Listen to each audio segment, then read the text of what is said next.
Vídeo rápido sobre JHSF com o código de negociação JHSF3 na Bolsa de Valores. Empresa essa que retornou 22% no período contra um retorno de quase 200% do Ibovespa, principal índice brasileiro. Trazendo isso para o mundo real, um aporte inicial de apenas R$1.000 na companhia se transformou hoje em R$1.218, aplicando a metodologia das 3 chaves do sucesso que eu sempre trago para vocês. E em um período mais curto, algo mais realista, os últimos 5 anos, aí sim a empresa se sai bem melhor, retornando 242% aos sócios contra um retorno de apenas 34% do Ibovespa.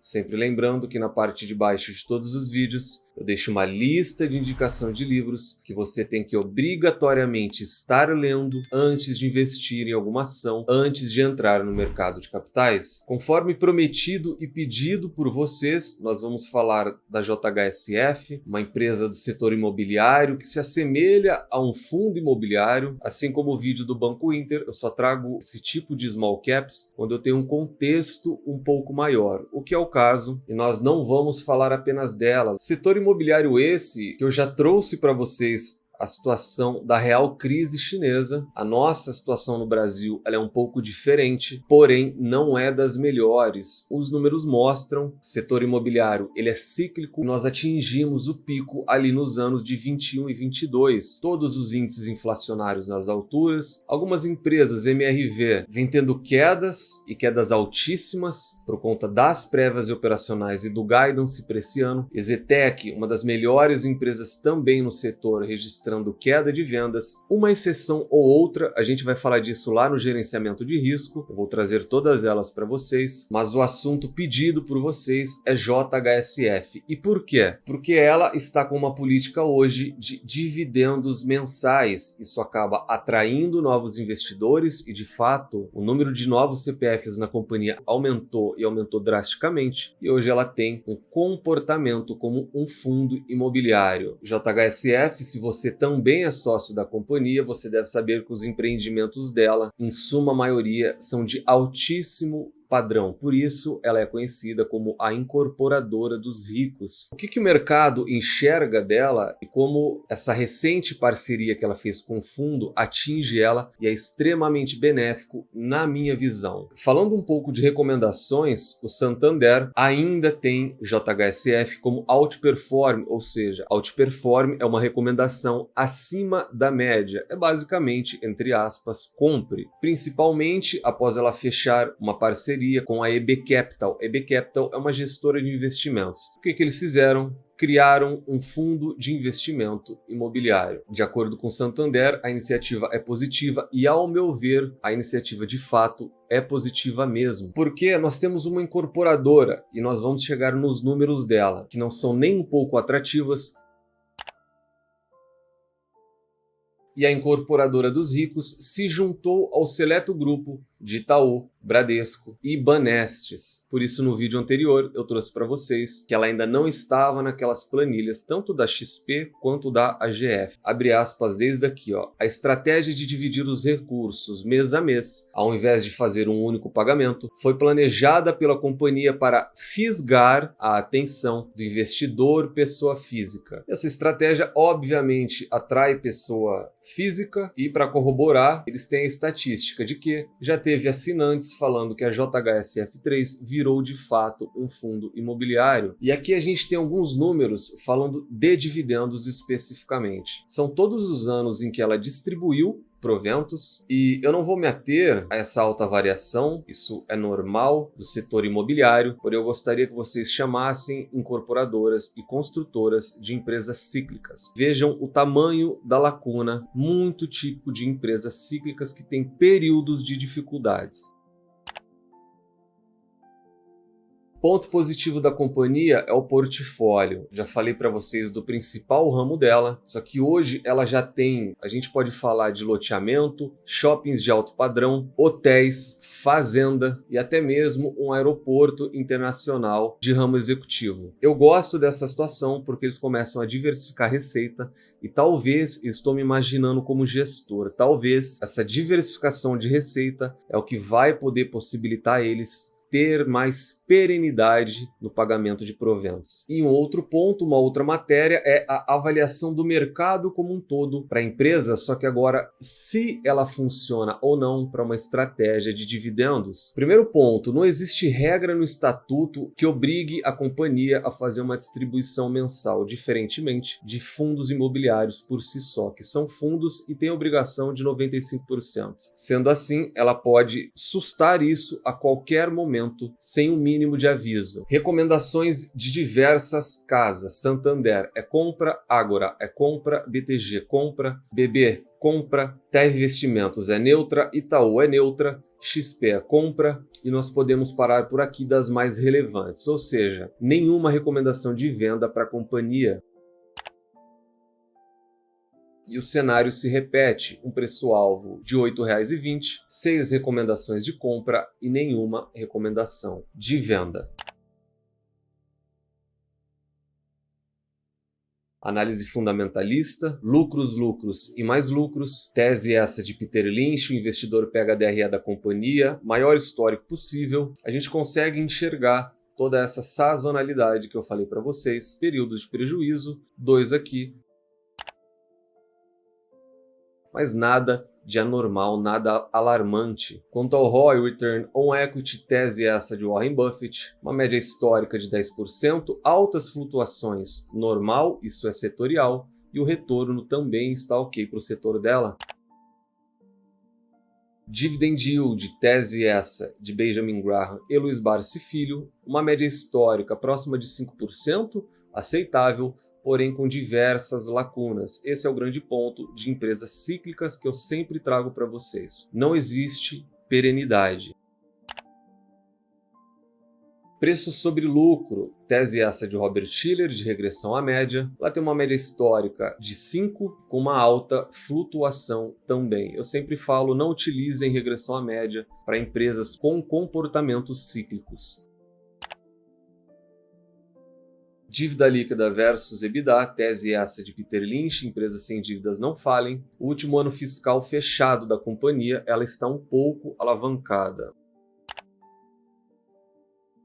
Preço teto, tese essa de Luiz Barsi Filho. A gente vai pegar para facilitar o último ano fiscal fechado da companhia, dividimos por 6%, que é o mínimo aceitável pelo Barsi em forma de remuneração, e nós temos uma dízima periódica aqui de um número meio assustador, 6,6666. Portanto, 666 é o preço teto para você que quer receber dividendos da JHSF.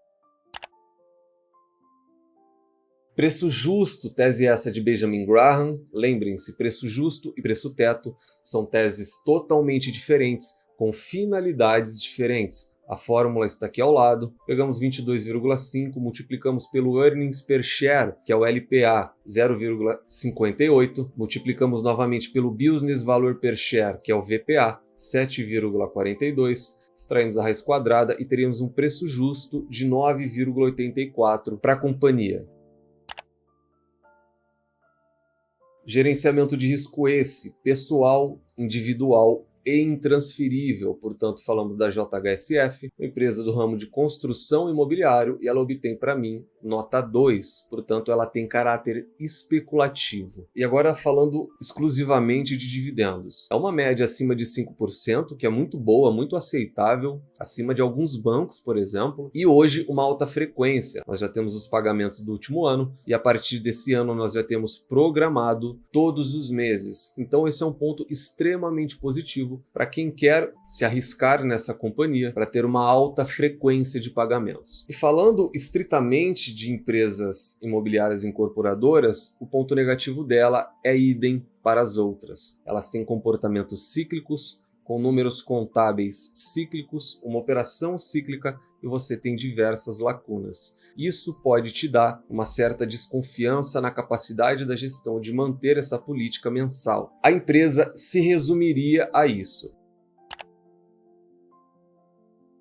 Como no início do vídeo eu falei que eu só traria esse tipo de small cap num contexto maior, eu já citei EZTEC, MRV, eu vou trazer todas elas. Mercado norte-americano não é muito diferente. E agora falando um pouco do setor como um todo, e vou fazer um breve comparativo quanto a ela, porque ela é um caso específico de dividendos. Eu vou selecionar apenas o setor imobiliário, construção imobiliário. Eu posso abrir aqui o gerenciamento de risco para vocês sem nenhum problema. 1 e 2 sempre tem caráter especulativo. Eu vou deixar apenas 2 e 3, que é o que mais se aproximam. A gente vai fazer junto. Eu vou abrir a Trisul, eu vou abrir a EZTEC, eu vou abrir a Iven, vou abrir a JHSF e vou abrir a Multiplan. A Multiplan de cabeça eu já vou trazer ela para primeiro, porque eu conheço muito bem a DRE dela. Quando a gente fala de incorporadoras, construtoras, elas têm um comportamento cíclico, porém quando você analisa de maneira setorial, vamos utilizar aqui um indicador de eficiência, margem e um de rentabilidade ROI. Vamos olhar o ROI na casa de 8%, Iven 8%, 4% EZTEC, 8% da Trisul e quem vai despontar, obviamente, é a Multiplan. Você vê que é setorial. Primeiro comentário, toda vez que vocês me perguntam qual é um retorno sobre equity ideal para XYZ corporação ou companhia, você tem que analisar as demais do setor. JHSF tem uma dívida acima de 3, a Iven está bem controlada, EZTEC baixíssima, Trisul um pouco relevante e Multiplan também baixíssima. Então você vê que os números da JHSF não são tão bons quanto as outras, olhando de maneira isolada. Dividend yield histórico, 4%, da Iven, beira 6%, olha só o comportamento como é igual, tá vendo? Lacunas, não tem como fugir, né? Eu falo para vocês, mas ó, lacunas, tá vendo? 4% da EZTEC, lacunas 3% da Trisul e a Multiplan é a mais constante. Nos números já mostra o porquê a JHSF tem uma classificação inferior. Por que que Multiplan tem nota 3, enquanto essas outras têm nota 2? Como que eu faço essa diferenciação? Quando eu comparo, vamos buscar aqui o contábil, da JHSF com prejuízos e uma alta oscilação. Ó, ganhamos mais um inscrito. Qual que é a outra que tem nota 2? É a Iven. Vamos para o contábil da Iven. Máximo histórico possível. Novamente, alta oscilação, anos de prejuízo. Quando a gente vai para a Multiplan, que é a que tem a melhor avaliação, a gente pega a DRE da companhia, dá uma olhada na constância de crescimento de lucros. Vamos voltar para o tema principal do vídeo. Ela não é um fundo imobiliário, importante deixar claro. E não dá para comparar ela com a Multiplan, porque elas estão no mesmo setor e são cadastradas assim. Porém, o portfólio delas tem algumas diferenças. Por exemplo, a Multiplan trabalha majoritariamente com shoppings e a JHSF trabalha majoritariamente com incorporação e tem construção, apesar de também ter shoppings. A grande realidade é que elas estão no mesmo setor, um setor complicado, não muito perene e cíclico, que se você entrar na JHSF pensando apenas em dividendos, eu já adianto que você pode se frustrar. Eu mostrei para vocês os números, mostrei para vocês que são todas cíclicas, a receita sobe e desce, lucro sobe e desce a ponto de darem prejuízos e nós atingimos o platô e o pico do mercado imobiliário há mais de 1 ano e meio. Portanto, se você quer se tornar sócio de qualquer que seja a empresa do setor imobiliário, qualquer uma, até mesmo o Iguatemi, que também é shoppings, porém explora setor imobiliário, que não seja pelo motivo errado. Que motivo é esse? Dividendos mensais. Tudo isso é feito para atrair você. A incorporadora dos ricos virou um fundo imobiliário, dividendos mensais, tomem cuidado. Eu digo com propriedade de sócio, não esperem perenidade nesse tipo de companhia. Qual o motivo correto? Diversificação em boas empresas. De acordo com os números, nós podemos ver aqui, por exemplo, que Multiplan, Trisul, EZTEC têm bons números. Não seria nada anormal se tornar sócio delas, porém, pelo motivo correto e com o gerenciamento de risco feito.